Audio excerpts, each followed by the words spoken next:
everybody, it's Premier Gal here. Today I'm very excited to announce a new series called Premier Gal of the Month.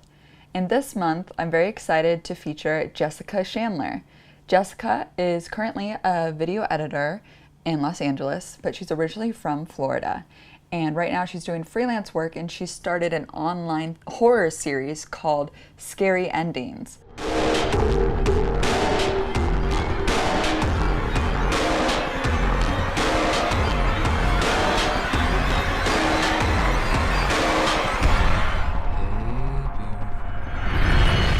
So I'm very, very excited to introduce you all to Jessica.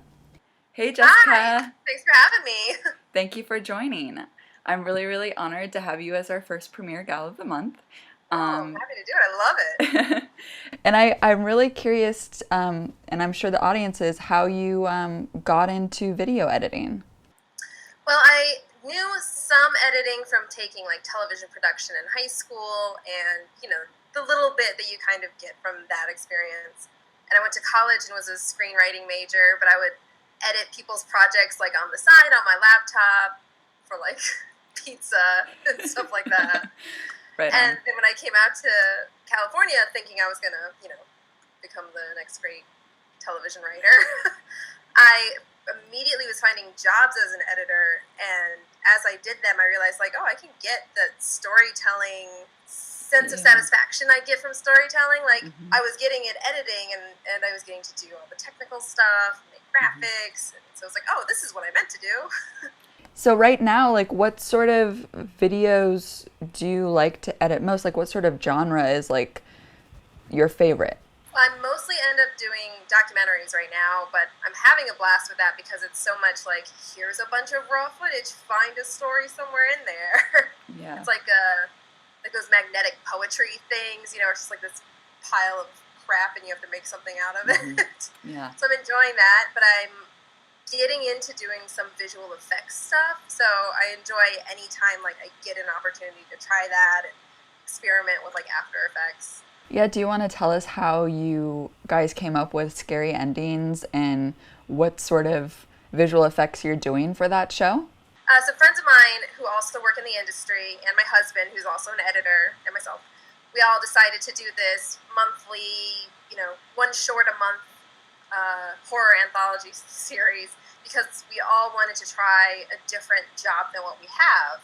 So, for instance, our director is an editor I've worked with, and I edit, but I'd like to do visual effects. So this was just a real excuse for us to have a playground to do our exercises in. And it's been a blast. I mean, every episode we do, I'm doing something I've never done before, and like sometimes it really shows. But I think they're getting better and better. And I'm building upon what I've learned. And there's another visual effects guy who works on it with us, and so I'm learning a lot from him. But it's been great. It's just been this really fun thing that we're all kind of doing to improve our skills. You mentioned that you work in a little bit of After Effects. Do you want to talk about the editing platforms that you've used and sort of what are your favorite tools or tricks of the trade? Well, my husband and most of my friends who are editors are always yelling at me about Avid, that I should get on Avid, that I need to learn Avid. I mean, I know it to some degree from like when I was in AE. It's just, I don't have to learn it. Yeah. If I don't have a job that's like demanding that I spend my time learning Why do you think that they demand it though? Because I've had the same thing happen to me. Yeah. Well, I think there's like an older model. If you're going to go work on a show with a dozen other editors and share footage and stuff, like Avid is great for that. And it just, since, I try to work from home as much as I can, not all the time, but, and I'm jumping from project to project, I'm not usually on a show with 12 other editors. So it's like, well, that's the big advantage is gone for me because I don't need this big file sharing service. And then I like to do graphic stuff so much. So it's like, yeah, I was on Final Cut for a while. And then, when Apple stopped supporting Final Cut, it was like, I can't stick with this. I'm not going to switch to Final Cut X. There's people that are still using it. Can you believe it? Yeah. And so then the company I've been working for lately switched to Adobe for Premiere. And I was like, all right, great. Like, I love Photoshop. I'm kind of excited to try it. And I loved it. I've been so happy. Yeah, It's me like too. what Final Cut 7 was, just better. Exactly. And it works with After Effects, it works with Photoshop. I mean, Yeah, it's so integrated, and I love the way that the cloud now allows you to save color palettes and like the whole sharing aspect of it. I think it's really growing. So that's awesome. just being able to send, take this and send it to After Effects as a composition and like to work that way and send it back to Premiere, and it's smooth. Well, I'm glad you're another Premiere gal. I'm in. And so this is sort of a more general question, but what tips do you have for other, women editors out there in the field?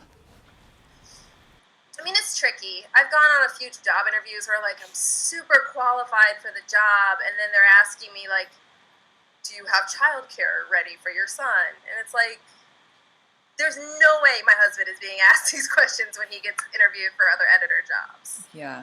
So it's hard to, I don't know, balance that, because I never want to be like, I don't know what you're talking about. Right. Like, I don't just pretend that part of my life doesn't exist, but Yeah.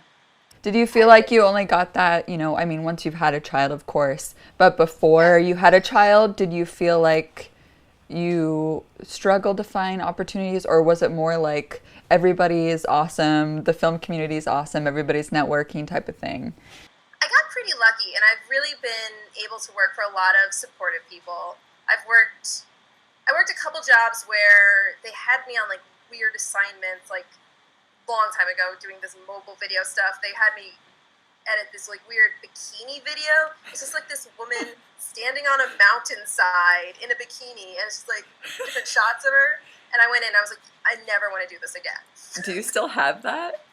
No, I was like, I didn't want to. Like, this is You burned it. But they were very cool about like, don't worry about it, never again. It'll never cross your path. Yeah. And I don't know. In general, people have been really supportive. So I've been lucky, but I also know that I am very often one of like the only women in the room. Like I never feel there's a big true parity. Yeah. Yeah. Well, good on you for being that woman in the room and inspiring other people.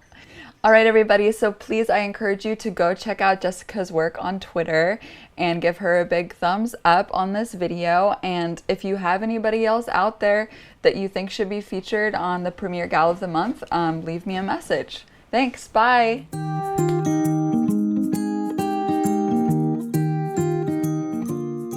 How did you like Jessica? Jessica was cool, huh? Oh, I have to stop recording the screen. That was cool.